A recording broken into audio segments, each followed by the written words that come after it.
उधम सिंह नगर सितारगंज में बेमौसमी धान की खेती पर लगी रोक को लेकर किसानों ने उप जिलाधिकारी कार्यालय के बाहर धरना प्रदर्शन किया। किसान नेता नवतेज पाल के नेतृत्व में किसानों ने उत्तराखंड सरकार से इस प्रतिबंध को तुरंत हटाने की मांग की। किसानों का कहना है कि सरकार द्वारा बेमौसमी धान की खेती पर रोक लगाने से क्षेत्र के किसानों के सामने आर्थिक संकट खड़ा हो गया है। उनका कहना है कि अधिकांश किसान गरीब और मध्यम वर्ग से हैं और उनकी आजीविका पूरी तरह खेती पर निर्भर है। धरना दे रहे किसानों ने प्रशासन को ज्ञापन सौंपकर कहा कि यदि रोक नहीं हटाई गई तो किसानों को गंभीर आर्थिक परेशानियों का सामना करना पड़ेगा। प्रदर्शन में नवतेज पाल, गुरसेवक मोहर, परमिंदर सिंह चंदी, हरजीत सिंह और करण सहित कई किसान मौजूद रहे। उधम सिंह नगर संवाददाता धर्मेंद्र सिंह की रिपोर्ट। देख रहे हैं हर धर्मिता की बिल्कुल हद हो गई है।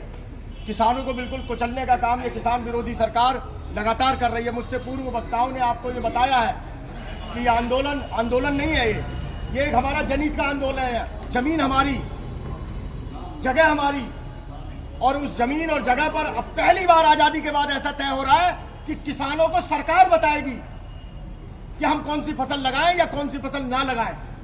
और देखिए कैसा नियम आ गया है इस सरकार के अंदर कि हमारी जमीन पर अब फसल लगाने के लिए हम पहले अनुमति लेनी पड़ेगी इनसे कि अनुमति लेकर अब हम फसल उगाएंगे। लोगों को पीसने का, किसानों को खत्म करने का कानून जो ये सरकार बना रही है, हम इसके विरोध में हैं। और आप देखिए ना, शक्ति फार्म में जहां इन्होंने फसल को, हमारी उस पौध को जोत दिया, वहां पर वर्षा आ जाती है वर्षा काल के अंदर और फसलें हो नहीं पाती। ये गर्मी के मौसम में एक ये धान की फसल होती है जो जिससे हम भरण पोषण कर पाते हैं, हमारे परिवार का लालन पालन हो पाता है। तो इनका कहना यह है कि नहीं, पहले हमारे यहाँ आओ, हमसे अनुमति लो।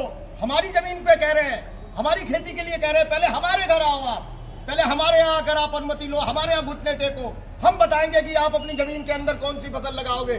किस तरीके का ये कानून आ गया है, इसका हम विरोध करते हैं और एकजुट होकर विरोध करते हैं। और अब सभी लोगों को मैं आपके इस प्रेस के माध्यम से कहना चाहता हूं कि अगर तत्काल यहाँ के प्रशासन ने इस तरीके का फसल को जोतने का काम तुरंत तत्काल बंद नहीं किया तो इसको लेकर जो है कि हम आंदोलन भी करेंगे। जैसा कि बड़े भाई हमारे नवतेज पाल जी ने कहा, हम जाम भी लगाएंगे और हर उस हद तक जाएंगे हम जहां तक अपनी फसलों को बचा सकते हो।